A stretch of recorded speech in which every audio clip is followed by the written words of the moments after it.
Bonjour et bienvenue dans Milkshaker, le podcast qui agite les idées reçues sur l'allaitement. Je suis Charlotte Bergerot-Palisco, la maman d'un petit garçon de 3 ans et ostéopathe spécialisée en périnatalité. J'accompagne les femmes et les enfants à différentes étapes, dont entre autres la mise en place d'un allaitement serein, en aidant les bébés à téter correctement. Ce podcast, je l'ai imaginé pour vous offrir des témoignages variés, des expériences de familles qui ont allaité plus ou moins longtemps et avec plus ou moins de facilité. Ici, vous découvrirez l'allaitement sous toutes ses coutures. Vous pourrez aussi vous informer auprès de professionnels, tous spécialisés dans le domaine, pour vous apporter, lors d'épisodes experts, les informations les plus justes et savoir comment vous orienter en cas de difficulté. Mon objectif est simple, offrir ces informations à toute mère, famille et tout professionnel qui souhaite se renseigner sur le sujet. Que chacun puisse faire ses choix de façon éclairée et casser les idées reçues qui circulent pour vous rendre l'allaitement plus accessible, plus facile, normal, banal même, et ce, qu'importe vos envies et votre projet. Ce qui aide ces informations à se diffuser pour que le plus grand nombre puisse en bénéficier et qui permet à Milkshaker de continuer de s'agiter, c'est vous, par vos partages autour de vous, sur les réseaux, vos écoutes, mais aussi vos notes ou étoiles sur les plateformes d'écoute. Alors je vous serai très reconnaissante de prendre une minute pour soutenir ce projet. Et maintenant, place à l'épisode. Cet épisode n'est pas comme les autres, j'ai voulu être au plus près de la réalité en ce qui concerne une étape ô combien importante de l'allaitement, le sevrage. Le raconter après coup c'est bien, mais se souvient-on de tout, de tous les détails ?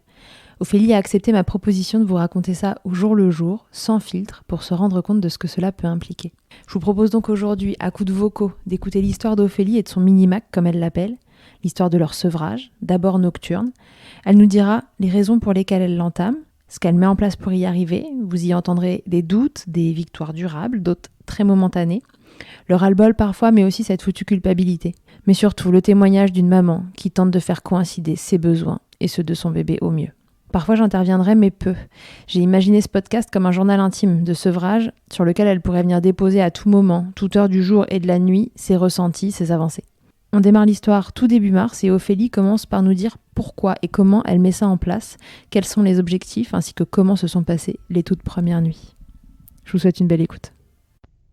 Coucou Charlotte, alors du coup je commence à te faire mon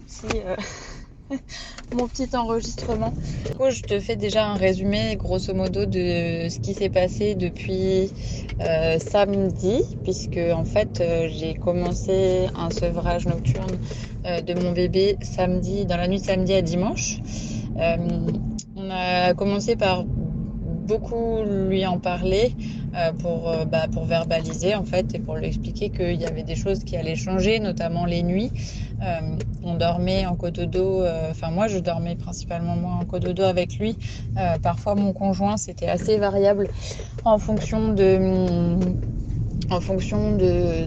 sommeil de ma fille aussi, parce qu'on a une fille qui a 3 ans, notre petit qui a 1 an, et donc il n'y a que lui qui est encore allaité, mais le sommeil est encore assez fragile sur notre fille aussi.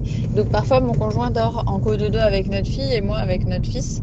Ça c'était comment ça se passait jusqu'à samedi. Depuis samedi, on m'a installé un lit d'appoint dans notre...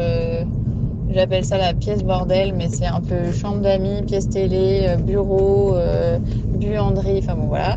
Donc il y a un petit matelas au sol et il est prévu que moi je dorme là parce que je n'arrive pas à dormir quand je suis avec ma fille. Donc voilà, c'est juste une question pratique.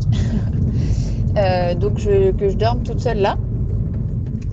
Et du coup, voilà, ça a été les 2 gros changements, expliquer à notre fils, plus prévoir un endroit où moi j'allais dormir toute seule et mon conjoint donc reste dans la chambre entre guillemets parentale avec notre fils en cododo. Voilà, notre fils a été en cododo pendant très longtemps, donc voilà, ça bouge pas, il reste avec nous en fait depuis quelques temps. Il commençait ses nuits dans sa chambre et il nous rejoignait à la première tétée. Bon bah du coup on le fait commencer la nuit directement avec mon conjoint et comme ça c'est plus simple. C'est plus simple et c'est surtout que mon conjoint a tendance à ne pas entendre nos enfants quand ils se réveillent la nuit, et donc ça facilite ce point-là. Voilà, pour le démarrage. Donc la première nuit a eu lieu de samedi à dimanche. Ce qu'on s'est dit, c'est qu'on voulait faire un sevrage nocturne en douceur. Donc l'objectif, c'était de réussir à ne pas le faire téter entre 23h et 4h, 4h30, 5h du matin, sachant que notre fils de 1 an était sur un rythme de tété assez soutenu, puisque il se couche vers 20h, 20h30 généralement, et il fait la première tétée à 23h, ensuite 1h du matin, 3h, 5h, 6 heures pour un réveil définitif à 7 heures. Donc ça fait quand même un bon nombre de tétés, à peu près 5 par nuit. Donc on voulait réduire, voilà, dans l'idéal qu'il n'y en ait plus que 0 d'ici quelques semaines. L'objectif il est plutôt à long terme qu'à court terme. Voilà, l'idée c'est pas de tout sevrer en une semaine et d'arrêter, mais disons qu'à moyen long terme, l'idée c'est qu'il y en ait plus une la nuit. Mon idéal à moi, ce serait qu'il y en ait une le matin et une le soir jusqu'à ces 18 mois, et qu'à 18 mois, je fasse un sevrage total. Voilà, donc ça c'est l'objectif. Comment ça s'est passé ces 3 nuits-là? On a ces 3 premières nuits, donc la nuit de samedi à dimanche, dimanche à lundi, lundi à mardi, puisqu'on est mardi. Ça s'est plutôt bien passé. Il y a eu beaucoup moins de pleurs que ce que moi j'avais envisagé. En fait, il y a eu presque pas de pleurs. Les seules pleurs qu'il y a eu étaient pas du tout liées à l'allaitement. Il avait a priori une douleur quelque part ou quelque chose qui l'embêtait, mais c'était pas parce qu'il avait besoin de téter. Donc sur ce point-là, c'est assez rassurant. Et à nuit plus 3, on a déjà réussi à faire sauter 2 tétés, puisque en fait cette nuit-là, il a tété à 19h, à 22h15, et puis ensuite, attends que je me souvienne, 19h, 22h15, puis à 4h15 du matin, puis il a tenu ensuite jusqu'à 7h20. Il s'est réveillé, mais il n'a pas demandé à téter. Donc voilà, une jolie nuit. C'était bien plus espacé que ce qu'on avait l'habitude d'avoir. Et donc j'espère que ça continuera sur cette lancée. Moi, dans quel état je me sens, parce que c'est une question qui est revenue plusieurs fois sur les réseaux. Comment est-ce que moi je vis ce sevrage? Je le vis bien, parce que clairement moi je suis je suis très fatiguée. Pour avoir un peu le contexte, je suis tombée enceinte de ma première fille en juin 2018. Elle est née en mars 2019. J'ai une grossesse déjà éprouvante, un accouchement éprouvant aussi. Ensuite, je l'ai allaitée. Ça a été un démarrage assez chaotique. Et je l'ai allaitée jusqu'à ses 18 mois. J'ai arrêté parce que j'étais déjà enceinte de notre deuxième bébé, et que pour moi le co-allaitement c'était pas du tout une option. Je voulais pas du tout co-allaiter. C'est pas envisageable du tout pour moi. Donc j'ai sevré. En plus j'étais fatiguée aussi. Elle tétait encore énormément la nuit. Moi j'ai fait de l'hyper-MS gravidique, donc c'était assez compliqué. Donc voilà, j'ai commencé par sevrer la nuit à ses 16-17 mois, et à ses 19 mois j'ai arrêté complètement l'allaitement. Ça s'est très bien passé. Voilà, ça a été une étape, on était prêtes à le faire toutes les deux, ça s'est vraiment bien passé. Il y a eu une petite semaine avec des nuits un peu plus compliquées, mais sinon elle a commencé à dormir mieux à ce moment-là, donc c'était cool. Voilà, mais ceci dit, j'étais quand même fatiguée. J'étais pas triste de faire son sevrage à elle, parce que je savais que quelques mois après, je renquillais sur un nouvel allaitement. Donc mon fils est né en mars 2021. Et donc évidemment j'ai décidé de l'allaiter. Voilà, c'est un truc, l'allaitement c'est vraiment quelque chose qui coule de source. Chez moi, ça me tient vraiment, vraiment très fort à cœur. Donc du coup, j'ai décidé de l'allaiter. Et en fait, j'ai un contexte professionnel qui est assez intense puisque je suis à mon compte sur plusieurs entreprises. J'ai mon entreprise de création de contenu sur les réseaux sociaux, donc avec mes comptes Insta, Garde tes conseils et Mini Coquillette. Euh, j'ai eu aussi la sortie de mon deuxième bouquin en même temps que la naissance de mon deuxième enfant. Puis, 3 mois après la naissance de notre deuxième enfant, avec mon conjoint qui est agriculteur, on a décidé de s'associer pour lancer une nouvelle marque. Donc, tout ça fait que, en fait, j'ai des journées qui sont bien chargées. On n'avait pas prévu d'avoir un mode de garde en fait avant ces 18 mois. Sauf que il s'avère que c'est trop compliqué. Donc il a commencé à être gardé autour de ces 9 mois. À la journée chez nous, moi je tirais mon lait. C'est quelque chose que j'ai toujours détesté faire, de tirer mon lait. Donc voilà, là, depuis la semaine dernière, j'avais décidé d'arrêter de tirer mon lait. On a fait des journées comme ça avec la nounou sans lait pour voir comment est-ce qu'il réagissait. Ça s'est très bien passé, donc voilà. Donc plus de lait la journée quand il est avec la nounou, c'est à peu près 3 fois par semaine. Donc ça c'est ok pour lui. En tout cas quand moi je suis pas là c'est ok pour lui. En revanche du coup c'est comme il se rattrapait pas la nuit, hein. Il a pas augmenté les tétés la nuit, mais disons que les nuits ont toujours été très intenses depuis sa naissance et il a toujours beaucoup tété. Donc ça c'est quelque chose qui était plus je peux plus continuer, je suis à ma limite physique et psychologique de ce que je peux donner là. Et donc j'ai besoin que les nuits soient un peu meilleures. Je dis un peu meilleures tout en sachant que c'est pas parce que on arrête d'allaiter la nuit qu'il va faire des nuits complètes tout de suite. En revanche c'est des réveils qui pourront être gérés aussi par mon conjoint et ça c'est vraiment cool quoi. Moi j'ai besoin de voler sur ça donc toute aide est bonne à prendre. Et puis par expérience, il y a notre fille qui a commencé à dormir bien mieux quand on l'a sevrée. J'en entends aussi pas mal dans notre entourage de bébés qui ont été sevrés et qui dorment quand même mieux, qui ont des réveils moins fréquents la nuit. Donc disons que c'est pas l'objectif principal, mais que si ça pouvait arriver qu'il fasse ses nuits avec l'arrêt de l'allaitement, moi je suis carrément preneuse. Donc je suis dans un état d'esprit plutôt positif par rapport à ce sevrage. Après, ça c'est la journée. Après la nuit, quand il y a des réveils et que ça dure comme hier soir où il pleure, même si c'est pas par rapport à l'arrêt de l'allaitement, c'est vrai que ça fait 1 an que je suis habituée en fait à le consoler avec le sein, à lui faire des câlins. Voilà, c'est vraiment un moment que j'aime bien, qu'il le rassure. Ça le détend. On sent tout de suite que ça lui fait beaucoup de bien. Et donc du coup, c'est comme si c'était ancré au fond de moi mais pourquoi en fait tu arrêtes, pourquoi t'as pris cette décision. C'est assez ambivalent comme sentiment. Donc j'espère que j'espère que ça va se tasser parce que clairement la nuit je le vis pas très bien. Voilà. Disons que je dors encore moins bien depuis qu'on a commencé à sevrer parce qu'en fait je suis sur le qui-vive tout le temps de est-ce qu'il va se réveiller, est-ce qu'il va pleurer, est-ce que ça dure longtemps, est-ce qu'il a réussi à se rendormir. Voilà, donc pour l'instant c'est pas quelque chose qui a permis de me reposer.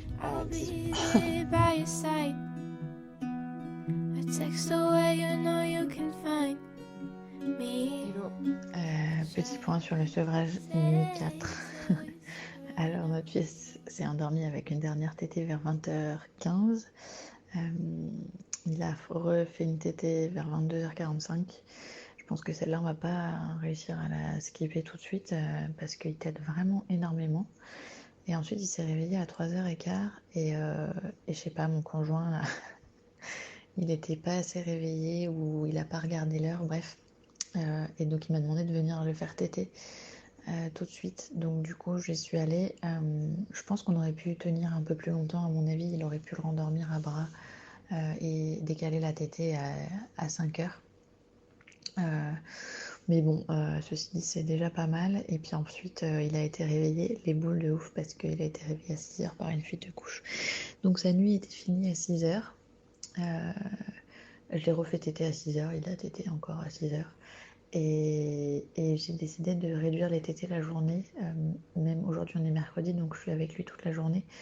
Je voudrais réduire à 3 tétés dans la journée, c'est-à-dire le matin quand il s'est levé, donc à 6h. Là, il vient de s'endormir pour la sieste, donc je l'ai fait téter pour la sieste. Et j'aimerais bien que la dernière tétée, ce soit la tétée du coucher. Donc je tente ça aujourd'hui, donc affaire à suivre. Ok, donc ça veut dire que là, en plus du sevrage nocturne, tu te lances dans le fait de réduire aussi le nombre de tétés la journée. Mon objectif, ce serait qu'il tète plus qu'une fois matin et une fois soir. Et donc du coup, je me dis que si on commence à faire les deux en même temps, voilà, il comprend bien qu'il y a un truc qui se passe la nuit et la journée. Bon, la journée, en fait, avec ma fille, je la faisais téter dès qu'il y avait un truc, une contrariété, qu'elle pleurait ou qu'elle avait peur de quelque chose, voilà. J'ai pas du tout eu envie de faire ça avec mon fils. Et du coup, j'ai l'impression que c'est un peu plus facile pour lui de réduire les tétés la journée, seulement la nuit où il se rattrapait beaucoup. Mais pour le coup, voilà, c'est quelque chose que je sens que ça va pas coûter énormément de travail et en même temps, ça va me permettre d'arriver plus vite à ma finalité. I'll be there by your side. A text away, you know you can find me. Il est 4h49 du matin, je suis dans mon lit. Je me dis qu'il faut laisser une trace de ça aussi. Je sais pas si t'entendras quelque chose. J'ai pas dormi plus de 2 heures. J'ai l'impression d'avoir cassé mon bébé. Il a pleuré pendant une grosse partie de la nuit. J'ai refait tété à des heures où j'avais décidé de plus faire tété parce que je sais pas, j'arrive pas là, mon conjoint est revenu parce qu'il était déjà parti au travail.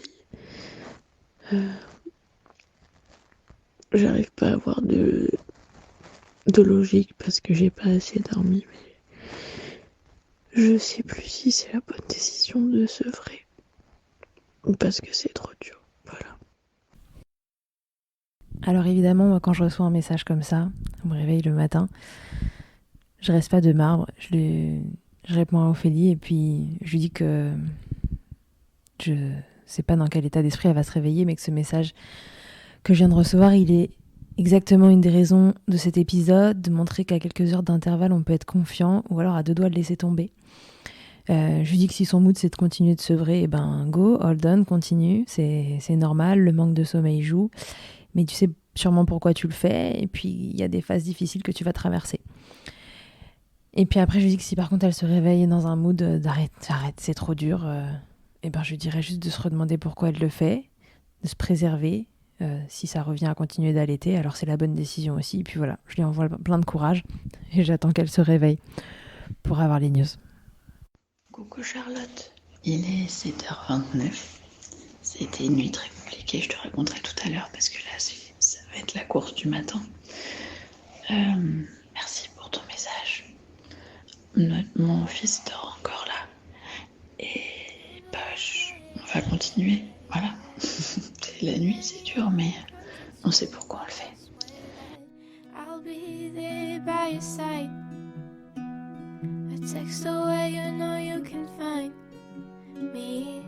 Coucou, alors je te fais un petit point après cette nuit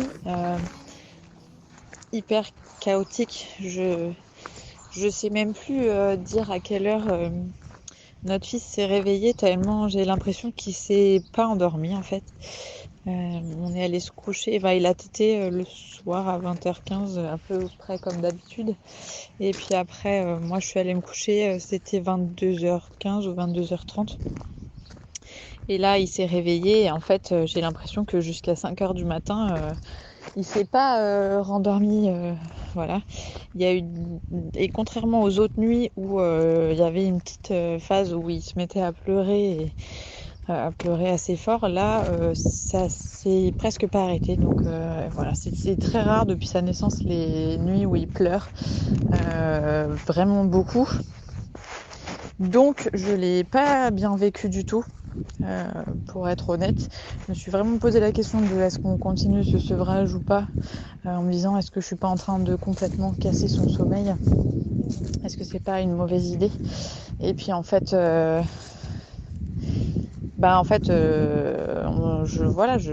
sais pourquoi on fait ça, je sais, je connais les limites de mon corps et je sais qu'elles sont atteintes aujourd'hui, que si on ne fait pas quelque chose, je pourrais pas continuer à faire toutes mes activités dans de bonnes conditions. Mon corps m'a déjà mis plusieurs stops, voilà. Donc c'est pas question de continuer comme ça. Ma décision elle est juste pour moi et donc elle est juste pour mon bébé. Et du coup là cette nuit je l'ai allaité plus que les autres nuits. On est à la nuit numéro 5. Il a tété à 22h15, il a tété à minuit 40, à 3h15 et ensuite à 7h. Donc il y a quand même du progrès par rapport à ce qu'on avait avant de commencer le sevrage. C'est pas aussi bien que les 4 premières nuits, mais en revanche il y a quand même 2 tétés en moins. Donc voilà, on va continuer et puis on verra ce que ça donne. On va faire au jour le jour. Si j'arrive à être lucide le jour, c'est pas du tout le cas de la nuit, comme beaucoup de monde, hein. Mais il y a beaucoup d'angoisse qui remonte chez moi la nuit. Et donc c'est pas toujours hyper facile de faire la part des choses. Surtout qu'hier, juste avant de me coucher, j'ai reçu un message privé sur mon compte Instagram Garde tes conseils qui m'a beaucoup touchée dans le sens négatif du terme touchée. Et ça a pas aidé pour la nuit. Je sais pas si ça a été ressenti par mon bébé, mais enfin bon, voilà. Tout ça mis ensemble fait que c'est vraiment pas simple. Et que donc j'espère que cette nuit sera un peu plus douce pour réussir à me dire que c'était une bonne idée et qu'on va réussir à aller au bout de ce sevrage et à faire comprendre à notre enfant que c'est pour le bien de ses parents et le sien qu'on fait ça. Et tu peux nous en dire plus sur ce message que tu as reçu ? Pour remettre un peu le contexte, je fais un journal de bord de mon sevrage sur mon compte Instagram Garde tes conseils, en moins détaillé qu'ici, bien moins détaillé, et du coup ça amène des parents, des mamans, notamment parce que quand même 94% du public de Garde tes conseils sont des femmes, à m'envoyer des messages. La plupart, vraiment une grande majorité des messages sont hyper bienveillants, encourageants, des retours d'expérience, des témoignages, voilà, c'est super chouette de recevoir ça. Et il y en a quelques-uns qui, c'est assez drôle à dire, mais qui comportent du coup des conseils que je ne demande pas, mais j'ai tendance à comprendre que le sujet fasse réagir, fasse parler et qu'on ait envie d'apporter un peu sa touche, sa touche personnelle. C'est assez drôle sur une page qui s'appelle Garde tes conseils, mais soit. Et du coup, c'est toujours... ça part toujours d'une bonne intention. Moi, j'ai toujours dit que les conseils, ça partait d'une bonne intention parce qu'en fait, si on n'en avait rien à faire de la personne, on lui dirait rien. Sauf que il y a des fois où la formulation des conseils ou des remarques est très maladroite. Et là, ça a été le cas pour un message que j'ai reçu. Il y en a sûrement eu d'autres, mais en fait, j'ai tellement de messages que j'arrive pas à tout ouvrir.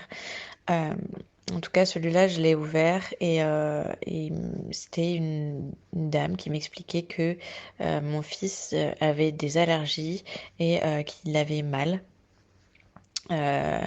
Voilà, c'était pas du tout une interrogation sur est-ce que tu as fait des recherches sur les allergies éventuelles de ton fils. C'était dit comme ça, c'était non, mais en fait, ton fils, c'est pas des rots qu'il a la nuit, il hurle de douleur, il a mal et il a des allergies. Je sais ce que je dis puisque mes enfants sont passés par là également. Ça me dérange ce genre de message, d'une part parce que en fait,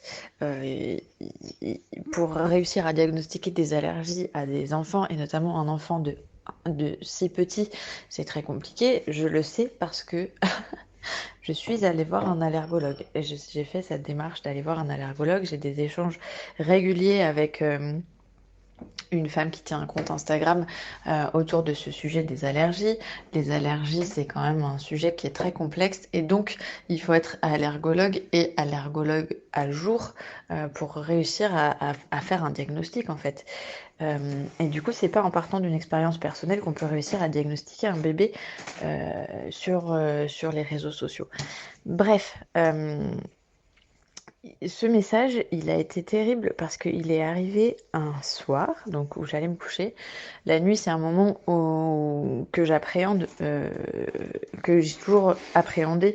J'ai jamais très très bien dormi, mais ceci dit, depuis que je suis parent, c'est un moment que j'appréhende.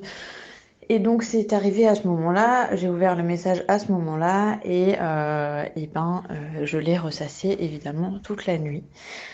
Ce qui n'a pas aidé, je pense que mes enfants l'ont ressenti, que j'étais pas bien, puisqu'ils se sont réveillés tous les deux, je suis allée les voir tous les deux, et donc ça devait certainement sentir que j'étais pas bien. Ça n'a pas dû améliorer la nuit, qui était déjà, somme toute, catastrophique. Aujourd'hui, je suis passée au-dessus.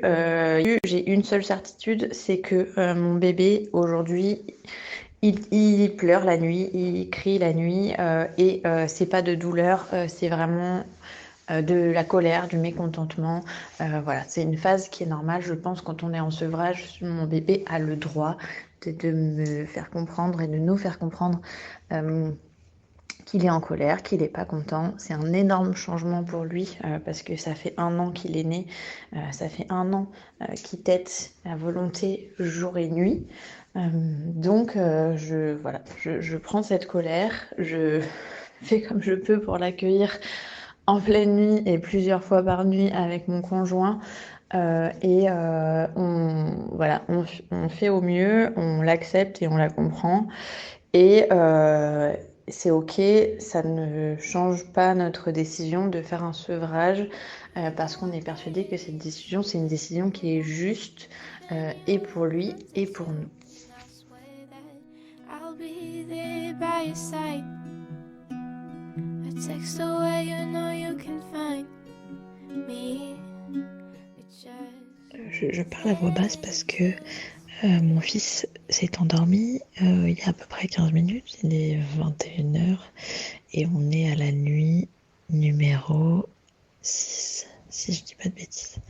Donc dernière tétée, 20h30, la nuit d'hier c'est mieux passé, bien mieux même, il s'est endormi, c'était à peu près pareil qu'aujourd'hui, 20h30, 20h45. On avait fait une dernière tétée vers 20h15. Et ensuite, il a dormi jusqu'à 23h15. Donc ça, c'était vraiment chouette. 23h15. Et puis après, il s'est rendormi. Et il s'est rendormi jusqu'à... il a tété 23h15 et il s'est rendormi jusqu'à 3h15. À 3h15, on a essayé de faire sauter la tétée et du coup, pendant 10 minutes, un quart d'heure, on l'a bercé. Il était vraiment très en colère. C'est mon maximum de tenir 10 minutes, un quart d'heure avec mon bébé en colère. C'est hyper dur pour moi de réussir à l'entendre pleurer. J'ai fait un gros travail sur moi parce que j'avais beaucoup de mal à le faire avec ma fille, c'est-à-dire à la laisser pleurer et à me dire qu'elle avait besoin de s'exprimer. J'avais envie que les pleurs cessent au plus vite. Je pense que c'est assez humain.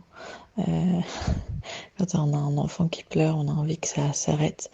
Mais du coup, j'avais tendance à la mettre au sein tout de suite et tout, et à pas du tout la laisser avec son papa quand elle pleurait par exemple, parce que j'avais l'impression que j'étais la seule personne à pouvoir la calmer. Et en fait, ce qui était vrai, c'était que j'étais la personne qui arrivait à la calmer le plus vite, En revanche, j'étais pas la seule personne à pouvoir la calmer. Et donc aujourd'hui, j'ai fait un gros travail et je suis beaucoup plus sûre de moi sur ça pour mon fils.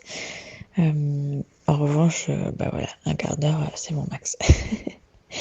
Donc du coup, au bout d'un quart d'heure, 10 minutes, un quart d'heure, je suis allée, j'ai essayé de le bercer moi. Il était vraiment trop en colère, donc on a dit non, bah là, on va le faire téter. Donc on l'a fait téter, il s'est rendormi. Et là, il s'est rendormi jusqu'à 7h du matin. Donc voilà, c'est vraiment très bien. Il a tété à 7h et ensuite il a été un peu gardé par sa nounou. Je l'ai fait téter à 14h et il a juste retété pour dormir. Donc dans la journée, il a fait juste 3 tétés. Et donc voilà. Voilà où on en est aujourd'hui. Je suis plutôt positive vis-à-vis du sevrage parce que à J plus 5, on est passé d'une dizaine de tétés à 5 ou 6. Donc on a quand même réduit de moitié. Ça fait... Enfin, c'est énorme quoi, c'est une grosse avancée. Et donc, bah voilà, affaire à suivre. Comes at you, then I'll swear that I'll be there by your side. A text away, you know you can find me. J'ai pas fait le récap hier, donc on a fait la nuit numéro 6 et la nuit numéro 7. Ça fait donc une semaine qu'on a commencé le sevrage. La nuit 6, donc la nuit de vendredi à samedi, a vraiment été très cool parce qu'en fait, notre fils a fait exactement le même nombre de tétés que d'habitude. Sauf que, à la différence des autres fois, il s'est réveillé plusieurs fois et il n'a absolument pas pleuré. Donc, c'est une grosse avancée pour nous parce qu'on a l'impression qu'il est en train de comprendre. Ceci dit, on ne s'emballe pas parce qu'on sait très bien que ça peut fluctuer, qu'il peut y avoir des hauts et des bas en fonction de comment il se sent et tout.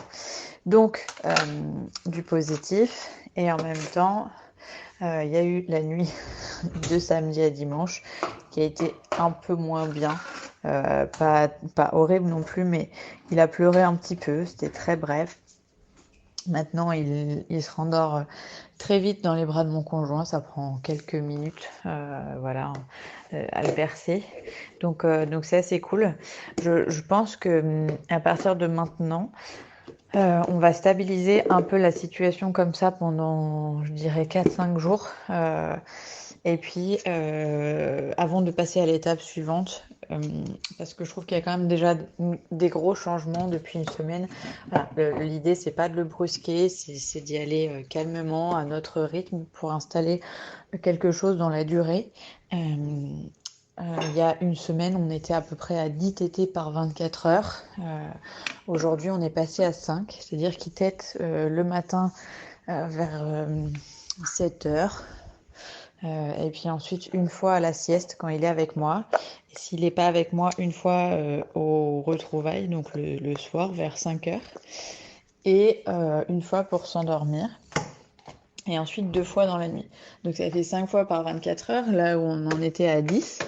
Donc c'est très chouette. Et en même temps, j'ai envie de réduire la nuit. Donc je pense que la prochaine étape, c'est de passer d'essayer de skipper une tétée la nuit. Et puis on fera petit à petit jusqu'au point où ça nous convient parce que finalement peut-être qu'on arrivera à un point où le sevrage ne sera pas total mais où ça ira bien. Ce qui avait déclenché le sevrage chez moi, ça faisait un moment que j'y pensais, mais ce qui l'avait vraiment effectivement déclenché, c'est une nuit où j'ai eu une très grosse aversion, c'est-à-dire que j'ai dû arrêter d'allaiter mon fils parce que j'avais très envie de le repousser. J'ai fait une crise d'angoisse pendant la nuit à cause de cette tétée parce que vraiment j'avais un rejet, voilà, c'était très difficile à vivre et en même temps ça a sonné un peu le stop pour nous et de dire bon allez c'est bon cette fois, c'est vraiment si ton corps t'envoie ce signal, il faut vraiment maintenant faire quelque chose pour que ça change et pour que tout le monde y trouve son compte. et que l'allaitement soit s'arrête, soit reste un plaisir. Donc peut-être que si on arrive, tu vois, à 2 tétées par jour, une fois le matin, une fois le soir, ça me conviendra et que l'allaitement sera un plaisir à ce moment-là. Aujourd'hui, ça reste encore un peu beaucoup. C'est bien plus gérable qu'il y a une semaine. Donc ça va mieux. J'ai plus d'aversion. J'ai pas eu de nouvelle aversion. Voilà, j'en ai eu 2 fois. Je n'ai pas eu de nouvelles depuis. Donc je pense qu'on va trouver notre équilibre et voilà, affaire à suivre. Voilà, il y a donc ce genre de message que tu reçois à 19h48 précisément et qui te font dire que c'est bon, c'est sur la bonne voie et que ça va rouler cette affaire. Et puis, il y a d'autres messages que tu reçois à 3h08 qui annulent et remplacent le message de 19h48. Il est 3h07 du mat, on est à la nuit 8. Le sevrage, c'est de la merde, putain. Tu sais que j'ai discuté avec des femmes qui me disaient qu'elles auraient pu ne pas allaiter juste parce qu'elles savaient que le sevrage c'était trop dur. Je les comprends. Je vais vous laisser là-dessus. Est-ce que je suis pire que le réalisateur de Game of Thrones en termes de laisser les gens sur leur faim ? Oui, tout à fait. Alors je vous invite à écouter la suite dans un nouvel épisode très bientôt. Allez, je vous spoil, le message de 3h08 ne reflète pas la suite de l'histoire. Ophélie et son mini-mac vont continuer de chercher l'équilibre entre ce lien si précieux que l'allaitement offre parfois et le trop-plein qu'il peut aussi générer. À très vite et d'ores et déjà un grand merci à toi Ophélie de nous partager ces moments intimes, comme quoi on milkshake aussi en sevrant. Que ce soit votre première écoute ou que Milkshaker vous accompagne régulièrement, merci beaucoup d'avoir écouté cet épisode. Si vous aimez ce podcast, je vous rappelle que vous pouvez donc le noter, vous abonner sur votre plateforme d'écoute et on peut se retrouver sur les réseaux @milkshakerpodcast pour échanger ensemble. Vous pouvez aussi retrouver tous les épisodes sur mon site internet charlotte-bergerot.fr et si vous me cherchez en tant qu'ostéopathe, pour vous ou pour votre bébé, vous pouvez me retrouver à Suresnes dans les Hauts-de-Seine au centre IG4U que j'ai créé en 2020. Vous y trouverez aussi une équipe de thérapeutes spécialisés dans la prise en charge de la femme et de l'enfant. Pour plus d'infos, rendez-vous sur le site IG4U, IG ça s'écrit YGY, et sur Doctolib pour la prise de rendez-vous. On se quitte en musique avec Emma et son titre Blinded, écrit et composé en collaboration avec Nemen.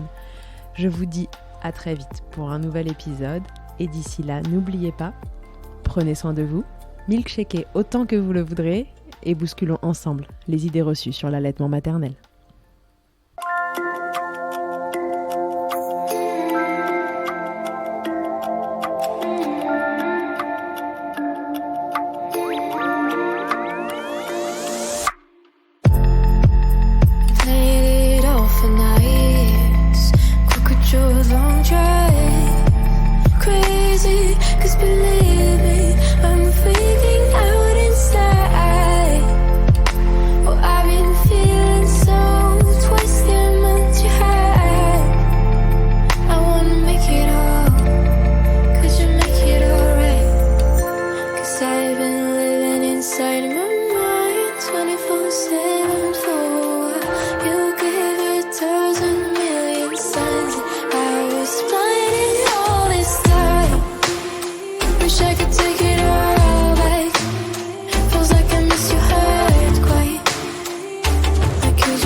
Traveling from my first to fight, broken dreams weighing me down.